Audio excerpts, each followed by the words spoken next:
Hello there, this is Heirs to the Kingdom channel, and today's lesson we're doing chapter 15 of the book of Joshua. If you're new to this, it's a Bible study channel going through the King James Bible, not skipping anything as scriptures command. So if you would, like, subscribe, and share this content, and let's go ahead and get started. So last we left off, inheritance was being divided up, to the children of Israel. Caleb got the mountain where the Anakims were. He took it by himself, him and his family, because he knew the Lord was with him. The Anakims were the giants. Caleb did not fear them because he knew God was on his side. Him and Joshua were the ones that went out to spy out the land before the 40 years in the wilderness, and they came back and said, "Let's go," and the rest of the spies came back and says, "Oh, we better hold off because we're afraid of them." And that's why they had to do 40 years in the desert. The wilderness it calls. We don't know if it's a desert at that time or just, heavily wooded. The land has changed its scenery over the centuries, all depending upon who cared for it and if they deserved blessings or not. So, let's go ahead and get here into chapter 15, verse 1. Then this was the lot of the tribe of the children of Judah by their families, even to the border of Edom. The wilderness of Zin southward was the uttermost part of the south coast. And their south border was from the shore of the salt sea, from the bay that looketh southward.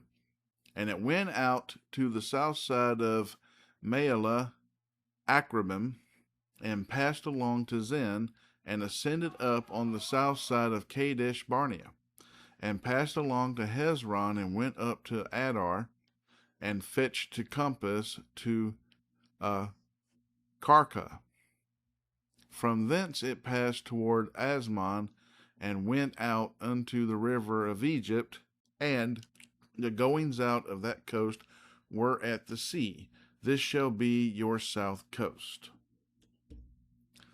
And the east border was the salt sea, even unto the end of Jordan, and their border in the north quarter was from the bay of the sea at the uttermost part of Jordan. The border went up to Beth Hoglah, and passed along by the north of Beth Araba. And the border went up to the stone of Bohan, the son of Reuben. And the border went up toward Debir from the valley of Acher, and so northward, looking toward Gilgal. This is before the going up to Adullam, which is on the south side of the river, and the border passed toward the waters of En Shemesh. And the goings out thereof were at En Rogel. And so going out and coming in just means which direction the border is, of that area, from this way towards this way, or this way outward that way, whatever. They're just giving out their borders. It ain't like any Israelites really going to try to steal another Israelite's land. But it does mention in the Bible that if you start moving the border stones around so you increase yours and take away from others, then, it's pretty much going to bring a curse upon you for doing so because you're stealing. Let's continue on verse 8. And the border went up by the valley of the son of Hinnom unto the south side of the Jebusite, the same is Jerusalem. And the border went up to the top of the mountain that lieth before the valley of Hinnom westward, which is at the end of the valley of the giants northward. And the border was drawn from the top of the hill into the fountain of the water of Nephtoah, and went out to the cities of Mount Ephron, and the border was drawn to Baalah, which is Kirjath-jearim. And the border compassed from Baalah westward unto Mount Seir, and passed along unto the side of Mount Jearim, which is Chesalon, on the north side, and went down to Beth Shemesh, and passed on to Timnah. And the border went out unto the side of Ekron northward, and the border was drawn to Shikron, and passed along to Mount Baalah, and went out into Jabneel, and the goings out of the border were at the sea. And the west border was to the great sea, and the coast thereof. This is the coast of the children of Judah round about according to their families. Now, why is this in Scripture? It's just to show that the land was divided up. If you're an Israelite and you know which tribe you come from, you know which land is part of your inheritance.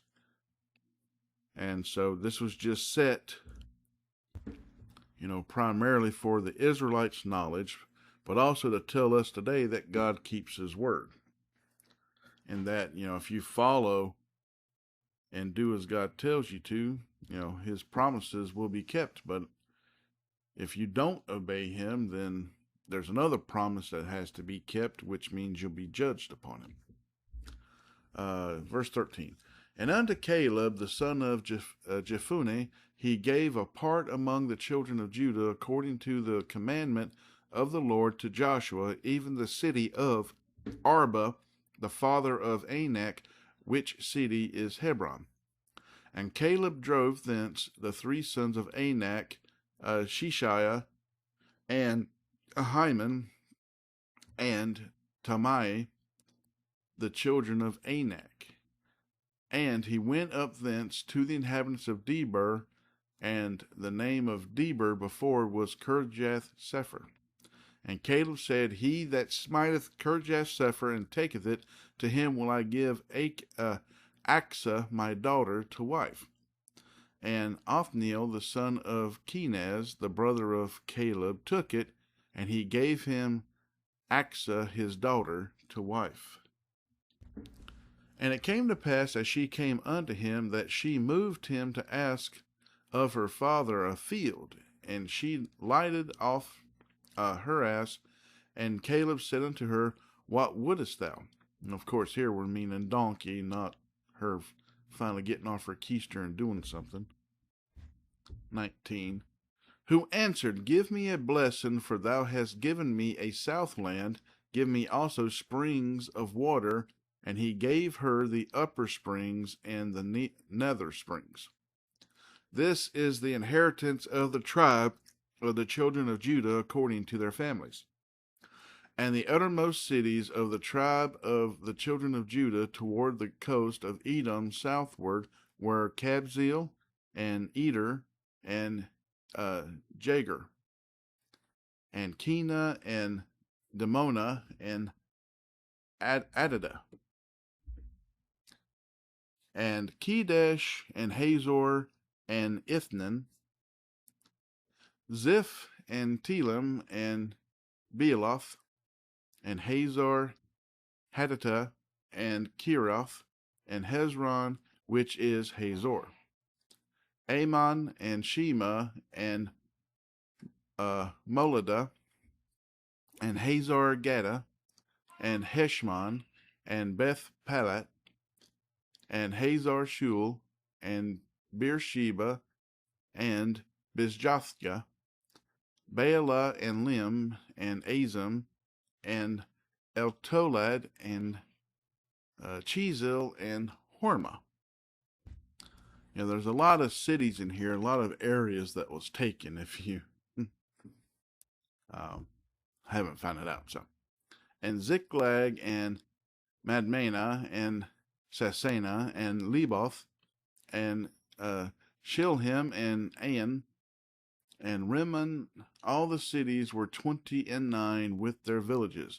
And in the valley, Eshtaol, and Zoriah, and Ashna, and Zonah, and Enganan, Tapua, and Enam, Jarmuth, and Adullam, Sokoh, and Azkah, and Sheranim, and Iditham, and Gerdar, and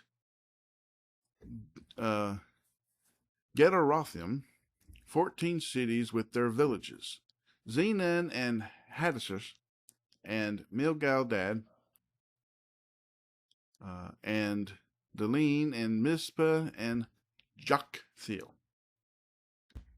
Lachish, and Bozkah, and Eglon, and Caban, and Laman, and Kithlish, and Gederoth, Beth Dagon, and Naamah, and Makkedah, 16 cities with their villages, Libnah, and Ether, and Ashan, and Jephthah, and Ashna, and Nezib, and Keilah, and Aksib, and Marishah, 9 cities with their villages. Now, something just came to me. I also want to say that people of their time that also read these scriptures, that would come into the land and inquire about the word of God and see these, they would have known of these cities and how they were, and that the Israelites just came and easily took them. And remember, the Israelites didn't lose anybody as long as God was with them. No one died of the Israelites as they took these cities if God was with them. So let's continue on here. Well, I mean, this would be the amazement part for them. Says their God must be the one and only true God to bless them so much, to take so much. Because it says nowadays for us, we don't know anything about these cities. You know, they're not really speaking to us, but it does say here, I mean, if we look at the average town or city, you know, today, that's what we're looking at. And for them just to come by and just take them all, you know, in an area, that would be, you know, quite impressive, especially since they weren't military people. Let's continue on here. I can't remember if I read 45 or not, but it's short. So anyways, Ekron with her towns and her villages, from Ekron even unto the sea, all that lay near Ashdod with their villages. Ashdod with her towns and her villages, Gaza with her towns and her villages, unto the river of Egypt and the great sea and the border thereof. And in the mountains, Shamer and Jadar and Sokah, and Dana, and Kirjath Sana, which is Deber, and Anab, and Eshtemoa, not Moa, but, and Anim, and Goshen, and Holon, and Gillah, 11 cities with their villages, Arab, and Duma, and Ishian, and Janan, and Beth Tapua, and Afka, and Humta, and Kirjath Arba, which is Hebron, and Zior, 9 cities with their villages. Maon, Carmel, and Ziph, and Judah, and Jezreel, and Jokdim, and Zonah, Cain, Gibeah, and Timnah, 10 cities with their villages, Halhul, Beth-zur, and Gedor, and Merarith, and Beth-Anoth, and Eltekon, 6 cities with their villages, Kirjath Baalim, which is Kirjath Jearim, and Rabah, 2 cities with their villages. In the wilderness, Beth Arabah, Midden, and Sikaka. What a name that one is. And Nibshan, and the city of Salt, and Engedi, 6 cities with their villages. As for the Jebusites, the inhabitants of Jerusalem, the children of Judah, could not drive them out, but the Jebusites dwell with the children of Judah at Jerusalem unto this day. And so that's the end of this lesson today. I was only going to do one chapter, 63 verses, and I kind of missed out that a lot of those verses were very short, just a bunch of names of cities. But that's okay. Today is Sunday. It's a good church day. And I hope everyone's got a good church to go to and a good congregation to be with.